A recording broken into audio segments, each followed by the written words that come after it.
Dual space. तो dual space क्या होता है, कौन से एलिमेंट्स का ये कलेक्शन होता है, इसकी बेसिस कैसे कंस्ट्रक्ट करेंगे, इस बात पे आज डिस्कशन करते हैं। ठीक है, टॉपिक इज डुअल स्पेस।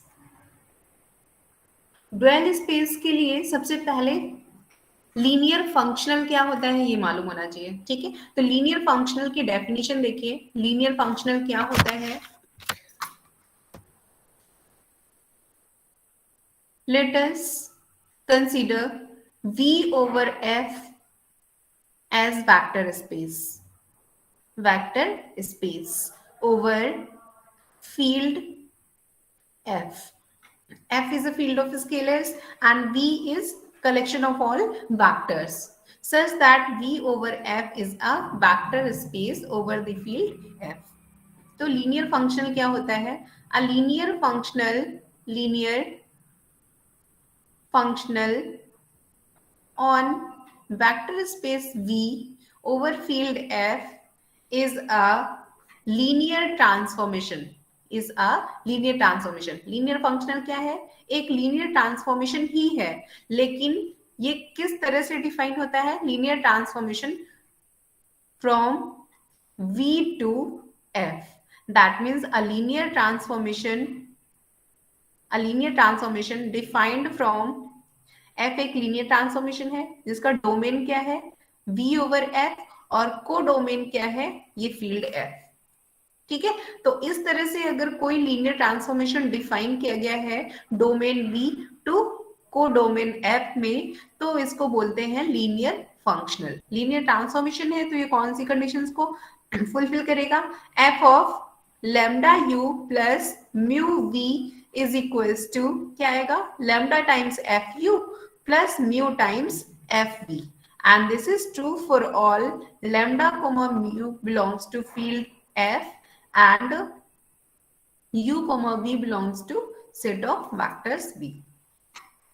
ठीक है, तो ये डेफिनेशन तो लीनियर ट्रांसफॉर्मेशन की ही गिवन है, लीनियर ट्रांसफॉर्मेशन की ही डेफिनेशन को आपको चेक करना है। बस सिर्फ ये ध्यान देना होता है कि लीनियर फंक्शनल के केस में जो मैप है लीनियर ट्रांसफॉर्मेशन है वो V से फील्ड F पर डिफाइंड होगी। ठीक है, लीनियर ट्रांसफॉर्मेशन आपको याद होगा, लीनियर ट्रांसफॉर्मेशन में T कैसे डिफाइन करते थे, U over F to V over F। ठीक है, यहाँ पर भी वेक्टर स्पेस होता था और यहाँ पर भी वेक्टर स्पेस होता था, बट फंक्शनल के केस में क्या है, जो डोमेन है वो तो एक वेक्टर स्पेस है, बट को डोमेन जो है वो फील्ड है, मींस आउटपुट उस फील्ड के एलिमेंट्स बन रहे हैं, वेक्टर फॉर्म में नहीं मिलेंगे आउटपुट क्या बनेगा, एक फील्ड एलिमेंट बनेगा। ठीक है, तो ये लीनियर फंक्शनल की डेफिनेशन है। तो यहाँ पर डोमेन क्या है इसका, domain of functional is V over F and codomain of functional F is equals to field F.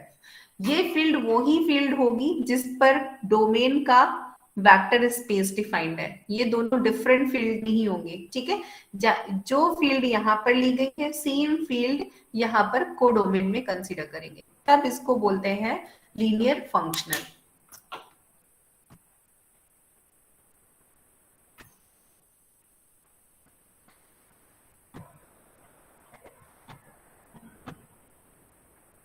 अब देखो डुअल स्पेस क्या है, अगर लीनियर फंक्शनल हमें मालूम है तो डुअल स्पेस कैसे डिफाइन करेंगे।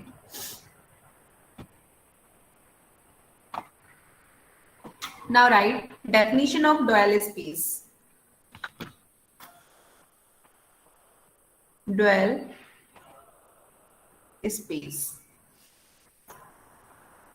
डुअल स्पेस क्या होता है, let us consider V over F a vector space,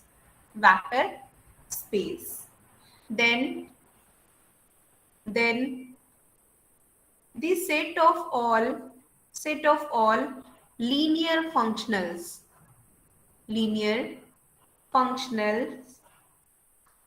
on V over F। ठीक है, जितने भी पॉसिबल लीनियर फंक्शनल्स हैं दैट इज इन ब्रैकेट आप लिख सकते हो collection of all linear functionals F defined from V over F to F। इन सारे ही लीनियर फंक्शनल्स का जो कलेक्शन है वो भी एक वेक्टर स्पेस फॉर्म करता है। ठीक है, V over F तो एक वेक्टर स्पेस है ही, फिर V over F से F तक जितने भी पॉसिबल लीनियर फंक्शनल्स हैं F हैं, उनका जो कलेक्शन आएगा वो भी एक वेक्टर स्पेस फॉर्म करता है ओवर द फील्ड F। ठीक है, तो यहाँ पर लिखा है the set of all linear functions on V over F is a vector space over the same field F, over the same field F, and this is known as this vector space of all functionals over the field F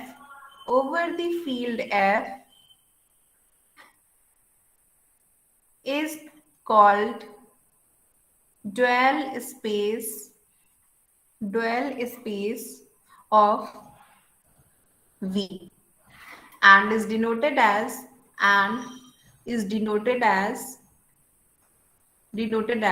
V star। ठीक है, dual space को किससे denote किया गया? V star से। तो देखो, पहले हमारे पास क्या है, एक वेक्टर स्पेस है। उस वेक्टर स्पेस वो कौन सी फील्ड पर डिफाइंड है, ये हमारे पास इंफॉर्मेशन गिवन है। इस V over F से हमने क्या बनाया, फंक्शनल्स बनाए। वो फंक्शनल्स कैसे होंगे, F डिफाइंड होंगे V over F to F में। ये जो सारे फंक्शनल्स पॉसिबल हैं, इन सभी का कलेक्शन लिया और एक V स्टार जनरेट किया। तो V स्टार में कौन से एलिमेंट्स होंगे, V star is the collection of all functionals F। ठीक है, such that F is defined from V over F to F। तो इन सारे फंक्शनल्स के कलेक्शन से जो स्पेस फॉर्म हुआ दैट इज V स्टार। और V स्टार को क्या बोलेंगे, V star is dual space for this V over the same field F। ये मीनिंग है डुअल स्पेस का। वेक्टर स्पेस से आप फंक्शनल्स डिजाइन करोगे, फंक्शनल्स का कलेक्शन फॉर्म करोगे, वो कलेक्शन एक अनदर वेक्टर स्पेस फॉर्म करेगा और उसको बोलेंगे dual space of space V। ठीक है, तो ये इसकी डेफिनेशन है। अब कैसे जनरेट करते हैं ये भी हम नेक्स्ट एग्जांपल में देखते हैं। सपोज इसकी मैथमेटिकल डेफिनेशन कैसे लिखोगे, mathematically we can write V star is nothing but it is collection of all functionals F such that F is defined from V over F to F। ठीक है, और इस F पर condition क्या है, and F alpha u plus beta V is equals to alpha times FU plus beta times FV। भाई ये जो F है वो क्या है, लीनियर फंक्शनल है। लीनियर फंक्शनल एक लीनियर ट्रांसफॉर्मेशन की तरह बिहेव करता है। ठीक है, लीनियर ट्रांसफॉर्मेशन की डेफिनेशन आप जानते हो ये होती है। तो ये एक्स्ट्रा कंडीशन यहाँ पर ऐड की गई है। और this is true for all alpha beta belonging to field F and for all u, v belonging to set of vectors V। ठीक, तो ये V स्टार क्या है, V star is dual space for vector space V over the field F। ये mathematical definition हो गई। अब एक रिजल्ट है, रिजल्ट क्या कहता है, result is dimension of V over F। ये जो वेक्टर स्पेस इनिशियली गिवन होगा, इसकी जो डायमेंशन होगी सेम डायमेंशन हमें मिलती है V स्टार ओवर F की। इस V से हम V स्टार बनाते हैं। ठीक है, और इनमें एक रिजल्ट है, वो क्या है कि जो V ओवर F की डायमेंशन होगी same dimension V star over F की होगी। ठीक है, means dimension of vector space V over F is same as dimension of its dual space over the same field F। Vector space और उसके dual space दोनों की dimension क्या होती है, सेम होती है। फॉर एग्जाम्पल, जैसे अगर V हमने लिया R ओवर R, ये एक वेक्टर स्पेस है। ठीक है, तो इसकी डायमेंशन क्या है, dimension of V is equals to 1, आप सब जानते हो। ठीक है, r ओवर r की डायमेंशन कितनी होती है, 1 होती है। अब जो भी v स्टार आप बनाओगे तो आपको इतनी इंफॉर्मेशन तो पता है कि जो v की डायमेंशन होगी वो ही v स्टार की डायमेंशन होगी। ठीक है, तो आप यहां से लिख सकते हो इस रिजल्ट से कि dimension of v star is also 1। ठीक है, और dimension of v star is equal to 1 का मीनिंग क्या है कि जो भी v स्टार को जनरेट करने वाला सेट होगा, ठीक है, उसमें मैक्सिमम 1 लीनियरली इंडिपेंडेंट वेक्टर्स होंगे। मींस जो v स्टार का बेसिस बनेगा उसमें कितने एलिमेंट्स होंगे, केवल और केवल एक ही एलिमेंट होगा। राइट, इतनी इंफॉर्मेशन हम यहां से बता सकते हैं, क्योंकि जो v की डायमेंशन है वो v स्टार की डायमेंशन होगी। तो v स्टार एक वेक्टर स्पेस है तो इसका कोई ना कोई बेसिस होगा, बेसिस में कितने एलिमेंट्स होंगे ये डिसाइड करता है v स्टार की dimension. So we know that dimension of v equals to dimension of v star, and since dimension of v is equals to 1, so dimension of v star is also 1. That means number of elements in basis of v star is equals to 1. ठीक है, जैसे यहाँ पर अगर v लिखा हुआ है तुम्हारा r2 ओवर r, तो डायमेंशन ऑफ v कितना होगा, 2 होगा। हम जानते हैं यूक्लिडियन स्पेस में rn ओवर r की डायमेंशन n होती है, r2 ओवर r की डायमेंशन 2 होगी। तो अब अगर इसका जो v स्टार बनाओगे उसकी डायमेंशन आपसे पूछी जाए तो v स्टार की डायमेंशन क्या हो जाएगी, वो भी 2 हो जाएगी, because dimension of v is equal to dimension of v star. तो v स्टार का जो बेसिस होगा उस बेसिस में कितने एलिमेंट्स होंगे, 2 एलिमेंट्स होंगे। यहां से हम ये बता सकते हैं। अब इसी इंफॉर्मेशन को यूज करके हम v स्टार के बेसिस को कंस्ट्रक्ट करना सीखेंगे। ठीक है, हम क्या सीखेंगे, v स्टार के बेसिस, और अगर v स्टार के बेसिस आपको मिल गए तो आप पूरा का पूरा v स्टार बना सकते हो। v गिवन होगा, आपको v स्टार जनरेट करना है तो आप v स्टार के बेसिस बता दोगे, और अगर आपने बेसिस बताया दैट मीन्स आप पूरा का पूरा v स्टार बना सकते हो। Got the point? ठीक है, तो अब हम ये देखते हैं कि v स्टार के बेसिस कैसे बनाएंगे। यहां से क्वेश्चन बनता है। ठीक है, क्वेश्चन होगा construct the basis of dual space. तो अब देखते हैं कि बेसिस कैसे बनाएंगे।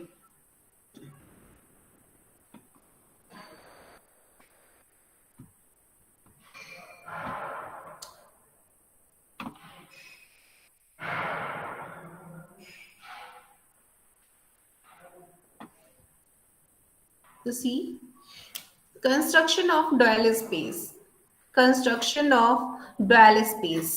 ठीक है, तो v स्टार कैसे बनाएंगे इस थ्योरी पे आते हैं। अब गिवन क्या होगा हमें क्वेश्चन में, v गिवन होगा, v ओवर f ये गिवन होगा। हमें बनाना क्या होगा, v स्टार ओवर f। ये अगर हमें फाइंड करना है तो हमारा एम क्या है कि अगर हमें v ओवर f की बेसिस मालूम हो, ठीक है, तो इस बेसिस से हम v स्टार के बेसिस बना सकते हैं। ठीक है, ये मान लीजिए इसको नाम दे देते हैं b। तो यहां पर जब हम बेसिस बनाएंगे तो हमने इसको नाम दे दिया b star.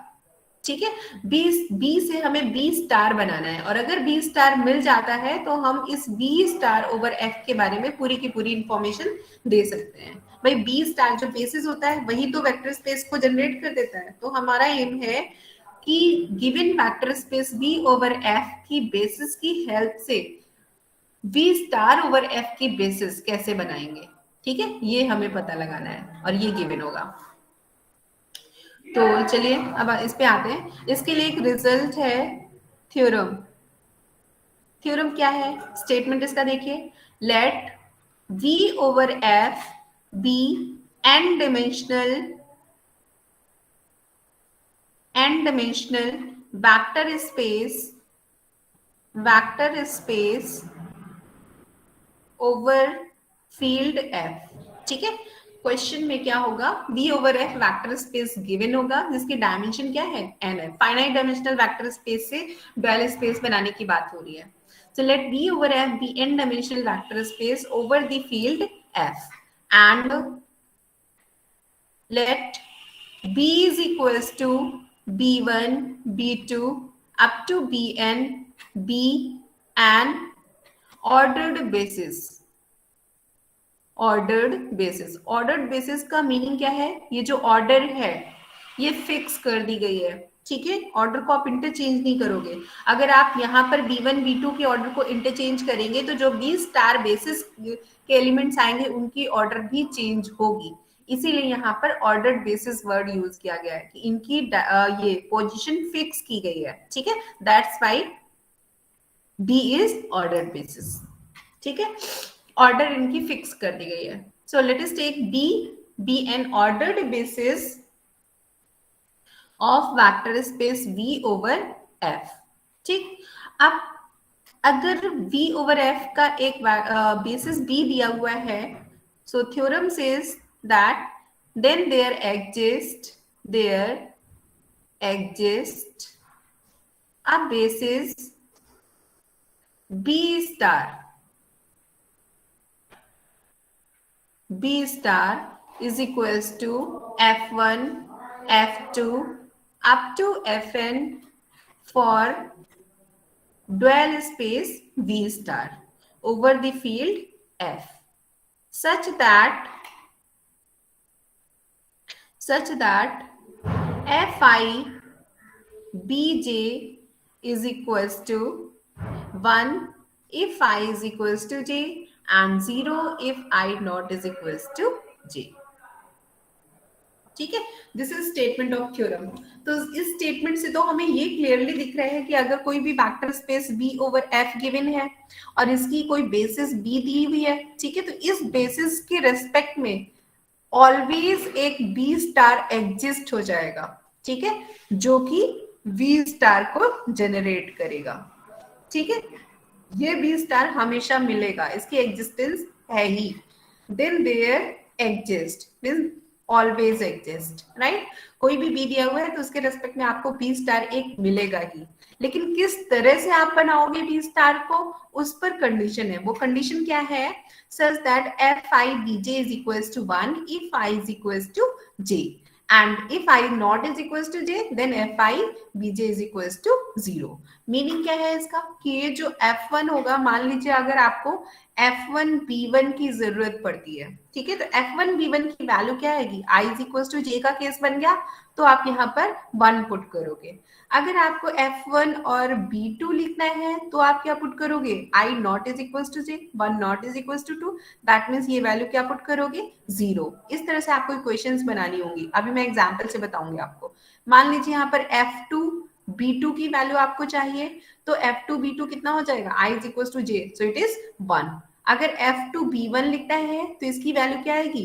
2 not is equals to 1, that means this value is equals to 0। इस कंडीशन को ध्यान में रखते हुए हमें इनकी वैल्यूज पुट करनी होंगी। अब बात आती है कि कंफ्यूजन हो सकता है कि ये जो B स्टार है, इस बेसिस के एलिमेंट्स F1 F2 Fn जो नोटेशन दिया है मैंने, ये क्यों दिया है? बिकॉज मुझे पता है कि जो B स्टार है that is collection of all functionals. Functionals का मतलब क्या है? जो B स्टार के एलिमेंट्स है वो फंक्शन के फॉर्म में है, आपको बताया था। और फंक्शन के फॉर्म में तो एक फंक्शन मेरा F1 है, दूसरा F2, इसी तरह से nth फंक्शन क्या है? Fn। ये सारे फंक्शंस। भाई अगर B स्टार के एलिमेंट्स फंक्शनल हैं तो जो इसके बेसिस होंगे उसके एलिमेंट भी तो फंक्शनल ही होंगे, तो इसलिए मैंने यहाँ पर F1 F2 Fn लिया हुआ है। आप n तक ही क्यों गए हैं? क्योंकि मैंने एक रिजल्ट बताया था कि जो बेसिस V की होगी, जो डायमेंशन V की है सेम डायमेंशन B स्टार की है, तो जो B में जितने एलिमेंट होंगे वही उतने ही एलिमेंट तो B स्टार में भी होंगे, है ना। तो यहाँ पर n एलिमेंट्स है इसलिए यहाँ पर भी n एलिमेंट्स है। ठीक है, और ये जो B स्टार के बेसिस हैं वो फंक्शनल के फॉर्म में होंगे, F1 F2 up to Fn। ठीक है, तो अगर F1 को आप डिफाइन करो तो ये कैसे डिफाइन होगा? F1 गोज टू, कैसे डिफाइन होगा? V ओवर F2 F, इस तरह से डिफाइन होगा। सिमिलरली Fi है ना, F1 F2 F3 ये सारे कैसे डिफाइंड होंगे? ये फंक्शनल ही तो है। तो फंक्शनल कहां से कहां तक जा रहे थे? V ओवर F से F में जा रहे थे। तो ये सारे F1 F2 Fn इस तरह से डिफाइंड होंगे। फंक्शनल्स का कलेक्शन B स्टार में जा रहा है, तो B स्टार में भी फंक्शनल्स का ही कलेक्शन आएगा, बस वो लिनियरली इंडिपेंडेंट होंगे और B स्टार को जनरेट कर रहे होंगे। तो हमें यही पता लगाना है कि B स्टार में ये जो F1 F2 F2 Fn है ये क्या है, कैसे आएंगे। ठीक है, तो B स्टार के एलिमेंट्स बनाने के लिए हमें ये कंडीशन याद रखना है बस, और क्वेश्चन सॉल्व करना है। थ्योरम का स्टेटमेंट क्लियर हो गया क्लास? Yes ma'am. ठीक है, अब इसी को अप्लाई करके देखते हैं क्वेश्चंस में। जैसे मैंने एक क्वेश्चन लिया,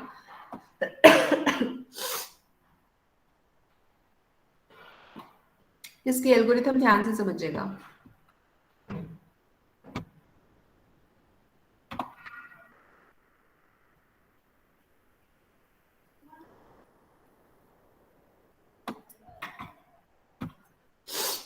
ओके, तो क्वेश्चन इज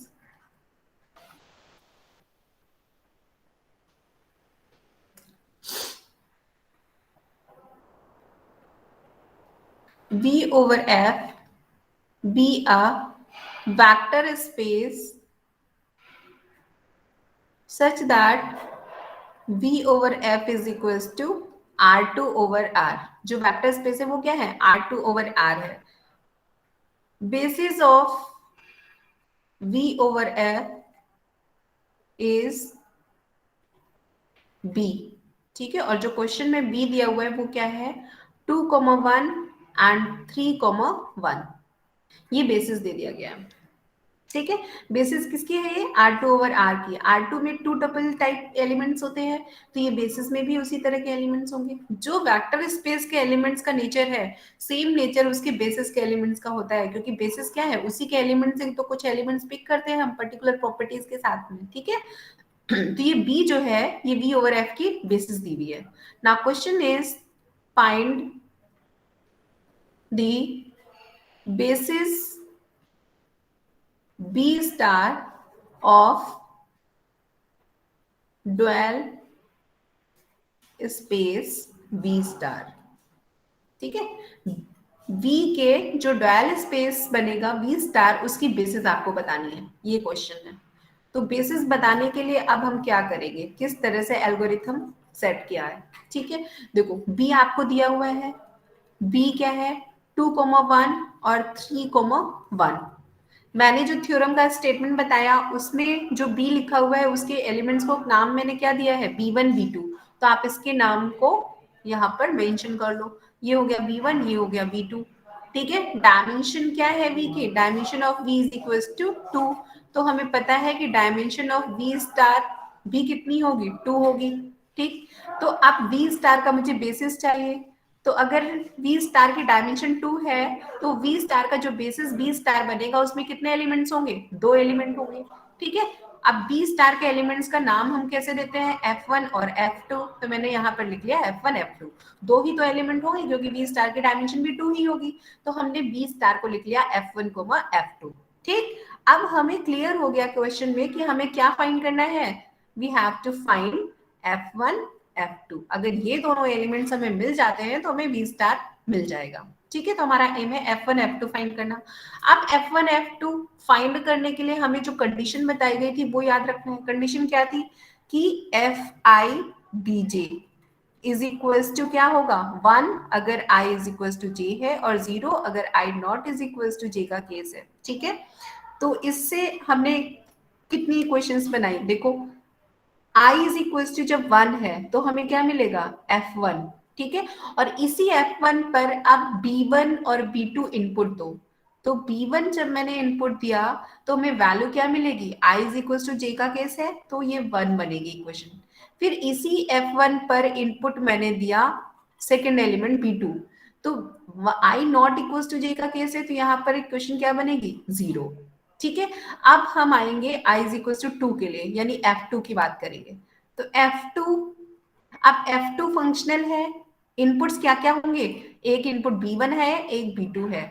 जब मैंने B1 इनपुट लिया तो ये क्या मिला? I not equal to J का केस है तो इस कंडीशन से क्या बन गया? 0। फिर मैंने F2 को इनपुट दिया B2, B2 इनपुट देने पे I इक्वल टू J का केस बनेगा तो ये क्या बन जाएगा? 1। ये कंडीशन लिखना आ गया क्लास? Yes ma'am. ठीक है। अब इन्हीं 4 इक्वेशंस की हेल्प से हमें क्या करना है? F1 F2 फाइंड करना है, ठीक है। अब देखो नेक्स्ट स्टेप क्या है? नेक्स्ट स्टेप, अब ये आप थोड़ा सा ध्यान रखोगे, इसको याद रखोगे। आपको क्या करना है? ये जो R2 ओवर R जो हमारा बेसिस था स्टार्टिंग में, vector space V over F given था, ठीक है। इसके कोई भी एलिमेंट आर्बिट्री आप पिक करोगे तो R2 ओवर R का एलिमेंट 2 टपल के फॉर्म में होगा, ठीक है, let us take A B belongs to R2 over R means vector space.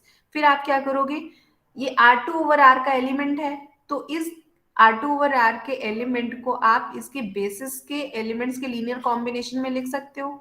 ठीक है, ए कोमा बी को क्या करना, लिखना alpha times B1 plus beta times B2।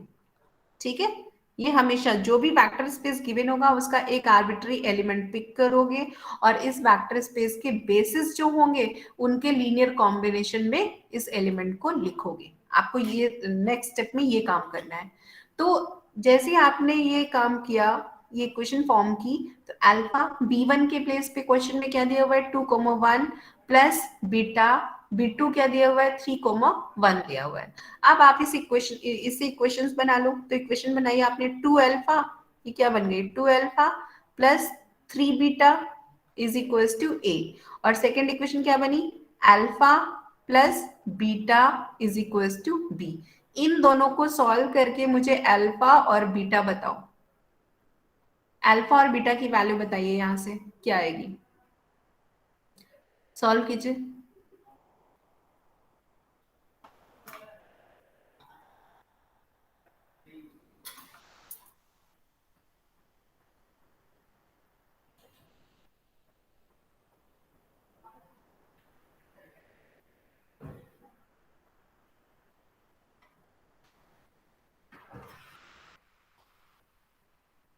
Alpha आ रहा है 3b माइनस ए और बीटा आ रहा है a माइनस 2b। चेक कीजिए, आपका भी यही आया, बताइए।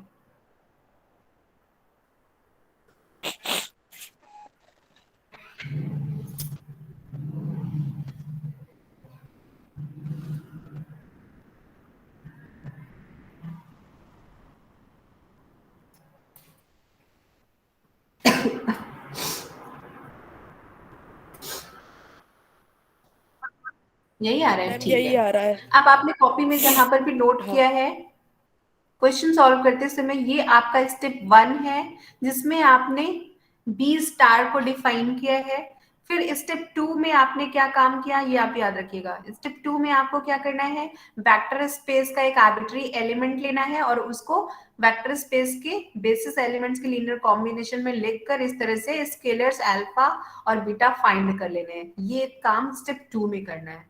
फिर स्टेप 3 में जब आएंगे तो स्टेप 3 में क्या करना है, स्टेप 3 क्या है देखो, स्टेप 3 में आपको करना है कि ये जो इक्वेशन 1 फाइंड की थी, ठीक है, इसी स्टेप 1 इक्वेशन नंबर 1 में बोथ साइड ये फंक्शनल से अप्लाई कर देने हैं। ठीक है, कैसे, ये मैंने लिखा apply F I in equation number 1 both side. ठीक है, तो देखो क्या मिलेगा, F I a comma b is equals to alpha fi b1 plus beta fi b2। ये मिलेगा, बताओ। fi अप्लाई करोगे यहाँ पर तो ये बन जाएगा fi अल्फा b1 और fi क्या है, फंक्शनल मींस लीनियर प्रॉपर्टी को होल्ड करता है, तो अल्फा स्केलर बाहर हो जाएगा और ये बन जाएगा fi b1। इसी तरह से बीटा स्केलर बाहर होगा और बीटा टाइम्स fi b2 लिखोगे। ये इतनी बात समझ में आई, ये जो मैंने लिखा है, यस मैम। यस और नो? Yes ma'am. ठीक है, ये बन गई आपकी इक्वेशन नंबर 2। अब आपको क्या करना है कि ये i इज आपको क्या फाइंड करना था, f1 f2 फाइंड करने थे। तो f1 f2 के लिए क्या है, f1 और f2 मतलब है i एक बार 1 लोगे और second time i is equal to 2 लोगे, यही करना है आपको। तो i इज इक्वल टू 1 जैसे ही आपने लिया तो यहाँ ऐसे क्या मिल गया, f1 a b is equal to, ये क्या बनेगा alpha f1 b1 plus beta f2 b2, sorry f1, यहाँ पर तो f1 ही है ना। ठीक है, i is equals to 1 put किया, ये आपने बनाया। अब आपको पता है f1 b1 की वैल्यू कितनी है, f1 b1 कितना है मैंने बताया था अभी, ये देखो 1। ये देखो f1 b1 is equals to कितना है 1। तो अल्फा टाइम्स 1 किया प्लस बीटा टाइम्स यहाँ पे f1 b2, तो f1 b2 कितना आएगा 0 आएगा। है ना, 1 नॉट इक्वल टू 2, ये हो गया। तो यहां से आपको क्या मिल गया, अल्फा, मीन्स F1A, B की वैल्यू कितनी मिल गई, अल्फा, और अल्फा आपने अभी कैलकुलेट किया है, उसकी वैल्यू रिप्लेस करो, अल्फा कितना है 3B माइनस A निकाला है, तो तुम्हें F1 फंक्शन मिल गया। F1AB कितना है 3B माइनस A। बात समझ में आ गई?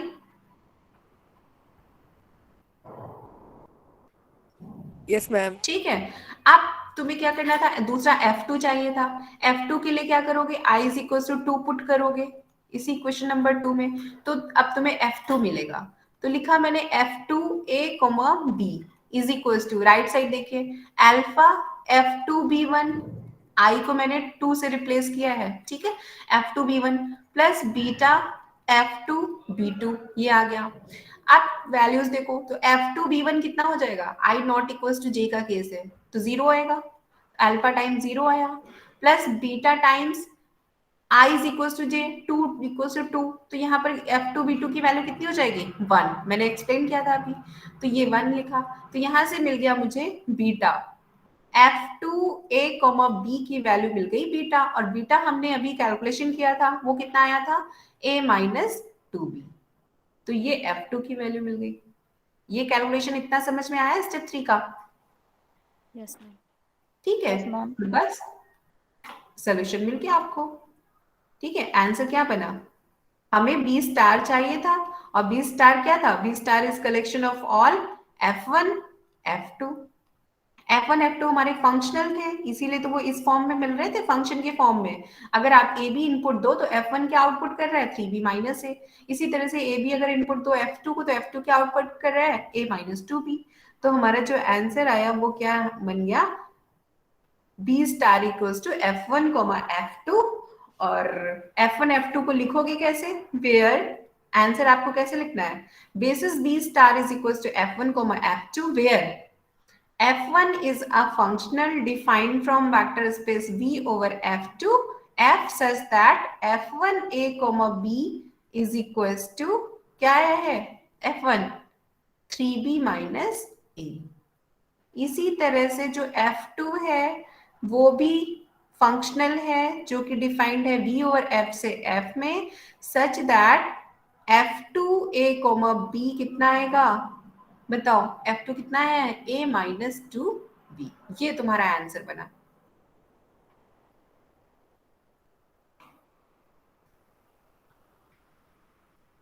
बताइए समझ में आया? Yes ma'am. ठीक है, तो जो B स्टार के बेसिस हैं, B स्टार जो बेसिस है V स्टार की, उसके एलिमेंट्स फंक्शन के फॉर्म में बन रहे हैं। मैंने बताया था V स्टार जो है that is collection of all functionals, तो जो बेसिस बनेगी B स्टार वो भी फंक्शनल्स का ही कलेक्शन होगी। तो B स्टार के एलिमेंट्स हमने माने थे F1 F2, अब F1 F2 हमने फाइंड करके दिखा दिया, तो F1 F2 क्या आए हैं वो इस तरह से आप लिखोगे। ठीक, so very very important question for your exam.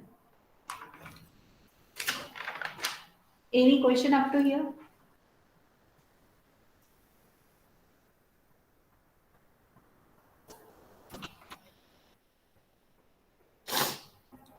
Note कर लिया, पेज चेंज कर दूं?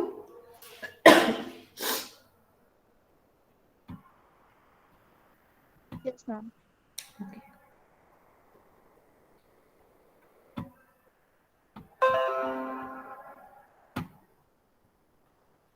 Now see one more example.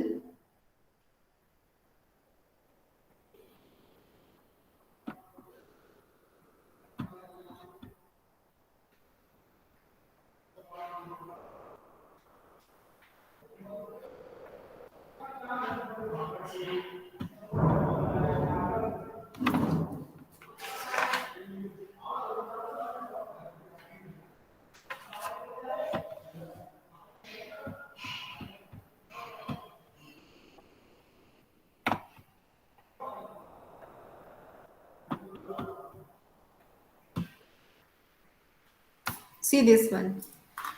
Suppose question is find the dual basis of this basis B. ठीक है, एक वेक्टर स्पेस V दिया हुआ है V ओवर F, क्वेश्चन में क्या है R3 ओवर R। आपको V से जो डुअल स्पेस V स्टार बनेगा, V स्टार ओवर F, इसकी बेसिस चाहिए, ठीक है, B स्टार चाहिए, इसकी बेसिस B गिवन है आपको क्वेश्चन में, आपको बनाना है B star. This is question, try कीजिए इसको।